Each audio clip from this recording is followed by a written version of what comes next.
મારું નામ વીણા છે અને હું 30 વર્ષની છું। હું શહેરમાં રહું છું। મારા પતિ બિઝનેસમેન છે। મારે એક દીકરી છે જેનું નામ રચના છે। તેની ઉંમર 21 વર્ષ છે। મેં તેના લગ્ન 5 મહિના પહેલા એક સારા યુવક સાથે કરાવ્યા હતા। છોકરો નોકરી કરતો હતો, તે કામમાં સારો હતો અને તેનો સ્વભાવ સારો હતો, તેથી મેં મારી પુત્રી સાથે તેના લગ્ન કર્યા। લગ્નનું એક કારણ એ પણ હતું કે મારા પતિ રચનાના પિતા ઘરે ઓછા ભાગે રહેતા હતા।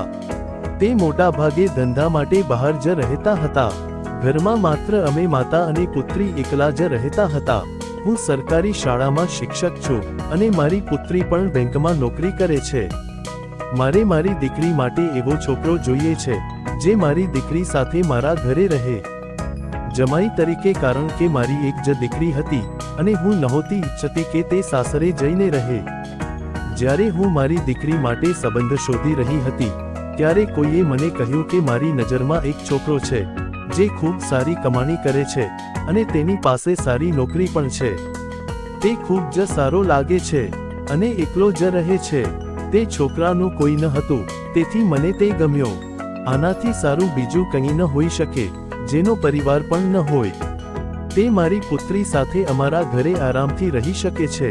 કોઈ પણ વિલંબ કર્યા વિના મેં મારી પુત્રી રચના અને તે છોકરાના લગ્ન કરાવી દીધા। મારા જમાઈનું નામ વિશાલ હતું। તેની ઉંમર લગભગ 26 વર્ષની છે। લગ્ન પછી મારી દીકરી તેના પતિ સાથે ખૂબ જ ખુશ હતી। હું પણ બંનેને જોઈને ખૂબ જ ખુશ હતી। હું શાળામાં ભણાવીને સાંજે ઘરે આવતી ત્યારે મારી દીકરી અને જમાઈ બંને પોતપોતાનું કામ કરીને ઘરે આવતા। અમે ત્રણેય જણા ખૂબ જ સારી રીતે અને ખુશીથી જીવતા હતા। હવે મારું ઘર પૂરું ભરેલું હતું। હવે અમારે કશુંની જરૂરની કોઈ પણ કમી નહોતી। ધીમે ધીમે થોડા મહિનાઓ વીતી ગયા અને અમે ત્રણેય એકબીજા સાથે સારી રીતે હળીમળી ગયા। વિશાલ મારી બધી વાત માનતો હતો। તે હંમેશા મને તેની બાઇક પર બેસાડી શાળાએ મૂકતો અને જ્યારે સાંજ થાય ત્યારે તે મને લેવા માટે પણ પાછો આવતો હતો। અમે ત્રણેય રવિવારે બજારમાં ખરીદી કરીએ અથવા તો અમે ત્રણેય જણા જમવા જતા અને ખૂબ જ મસ્તી કરતા હતા। એક દિવસ અચાનક મને ફોન આવ્યો કે મારા પિતાજી બહુ બીમાર છે। મારાથી આ સાંભળવું સહન ન થયું અને મને તેમને જોવા ગામ જવાની ઈચ્છા થઈ। મેં મારી પુત્રી રચના અને મારા જમાઈ વિશાલને મારી સાથે આવવા કહ્યું, પણ મારી પુત્રીએ કહ્યું કે મારે બેંકમાં ઘણું કામ છે, અત્યારે રજા મળી શકશે નહીં।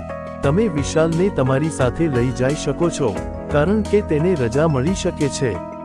બીજા દિવસે મારી દીકરી સ્નાન કરીને ઓફિસ માટે તૈયાર થઈ ગઈ। પછી હું અને મારો જમાઈ પણ પિતાને મળવા ગામ જવા નીકળ્યા। અમે બંને બસ સ્ટેશન પર ગયા અને બસ સ્ટેશન પર ગામ જતી એકમાત્ર બસની રાહ જોતા હતા। બસમાં ઘણી ભીડ હતી કારણ કે એક જ બસ ગામડે જતી એટલે કોઈક રીતે અમારે તેમાં બેસવાની ફરજ પડી। પહેલા બસમાં હું ચડી અને પછી વિશાલ પણ પાછળથી બસમાં ચડી ગયો હતો। અમને ત્યાં સીટ ન મળી એટલા માટે અમે ઊભા રહીને જતા હતા। થોડીવાર બસ આમ જ ચાલતી રહી અને પછી બીજા બસ સ્ટોપ પર ઊભી રહી અને ત્યાં પણ વધુ લોકો બસમાં ચડી ગયા। બસમાં ખૂબ જ ભીડ થઈ ગઈ હતી પણ કોઈક રીતે ગામ જવું હતું। બસ ફરી ચાલવા લાગી।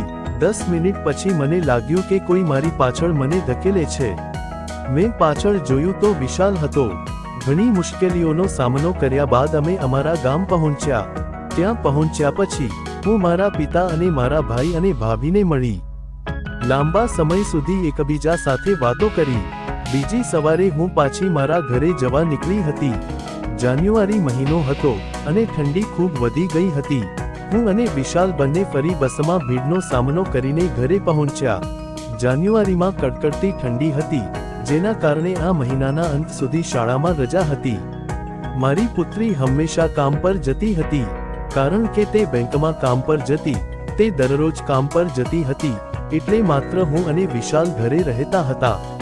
રવિવારે અમે બધા ઘરે હતા। તે દિવસે ખૂબ જ ઠંડી હતી તેથી જ અમે બહાર ફરવા ન ગયા અને અમારા રૂમમાં જ રહ્યા। હું મારા રૂમમાં બેઠી હતી। થોડા સમય પછી મને તરસ લાગી હતી। હું મારા રૂમમાંથી પાણી લેવા બહાર આવી ત્યારે મને થોડો અવાજ સંભળાયો। મેં જોયું કે મારી દીકરીના રૂમમાંથી અવાજ આવી રહ્યો હતો। જ્યારે હું તે રૂમની નજીક ગઈ ત્યારે મેં સાંભળ્યું કે મારા જમાઈ મારી પુત્રીને કોઈ કાગળ પર સહી કરાવવાનો પ્રયાસ કરી રહ્યા છે. પણ મારી દીકરીએ કહ્યું ઠીક છે, રાખો, હું વાંચીને સહી કરીશ. તો વિશાલે કહ્યું કેમ, તને મારા પર વિશ્વાસ નથી? તો મારી પુત્રીએ તે કાગળ વાંચ્યા વિના સહી કરી દીધી. મેં કશું કહ્યું નહીં. ચૂપચાપ રસોડામાં જઈને પાણીનો એક ગ્લાસ પીધો અને પછી મારા રૂમમાં જઈને ટીવી જોવા લાગી. બીજા દિવસે સવારે મારી પુત્રી કામ પર ગઈ ત્યારે હું પણ નાસ્તો કરીને મારા રૂમમાં આરામ કરવા ગઈ. પછી અચાનક હું જાગી ગઈ. મને એક અવાજ સંભળાયો. જ્યારે હું મારા રૂમમાંથી બહાર આવી ત્યારે મને વિશાલ સાથે વાત કરતી છોકરી દેખાઈ. જ્યારે મેં પૂછ્યું કે આ કોણ છે, તો તેણે મને કહ્યું કે રચના જ્યારે ઓફિસ જાય છે ત્યારે તમે આખો દિવસ કામ કરીને થાકી જાવ છો. તે દરમિયાન હું નોકરાણીને ઘરે લઈ આવ્યો. પણ મેં કહ્યું દીકરા, આની કોઈ જરૂર નથી. હું ઘરે બેસીને કંટાળી જઈશ જો હું કંઈ કરીશ નહીં તો, કારણ કે શાળામાં રજાઓ ચાલે છે. પછી વિશાલે કહ્યું કે તમે કહો એમ, અને વિશાલ તે છોકરીને ત્યાંથી જવાનું કહે છે. અને વિશાલે તેના હાથમાં કેટલાક કાગળો આપી તેને ત્યાંથી મોકલી દીધી હતી. મેં તે છોકરીને રોકી અને તેને મને બતાવવા કહ્યું કે આ કેવા પેપર છે. તો છોકરી ગભરાઈ ગઈ અને પછી તે ત્યાંથી ભાગવા લાગી. મેં કહ્યું, રાહ જુઓ, નહીંતર હું પોલીસને બોલાવીશ. તે ડરી ગઈ અને ડરથી તેણે આખું સત્ય કહી દીધું. તેણે કહ્યું કે હું વિશાલની પત્ની છું અને વિશાલે તમારી પુત્રી સાથે લગ્ન પૈસા માટે જ કર્યા છે અને આ ઘરની મિલકત પર તમારી પુત્રીની સહી મેળવી લીધી છે જ્યારે તમે આ ઘર ખરીદ્યું તમારી દીકરીના નામે.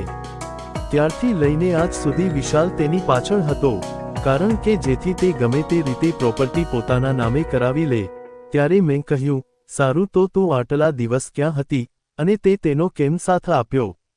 જ્યારે હું તે છોકરી સાથે વાત કરી રહી હતી ત્યારે વિશાલ ક્યારે ભાગી ગયો તેની મને ખબર ન હતી. મેં તરત જ પોલીસને ફોન કર્યો, પણ વિશાલ પકડાયો નહીં. અને મેં તે છોકરી એટલે કે તેની પત્નીને 3 દિવસ સુધી જેલમાં રાખી હતી, જો તે તેને બચાવવા આવી શકે. પણ વિશાલ તેને બચાવવા પણ ન આવ્યો. આટલો ખુદગરજ હું મારા જીવનમાં પહેલીવાર છોકરાને જોઈ રહી હતી.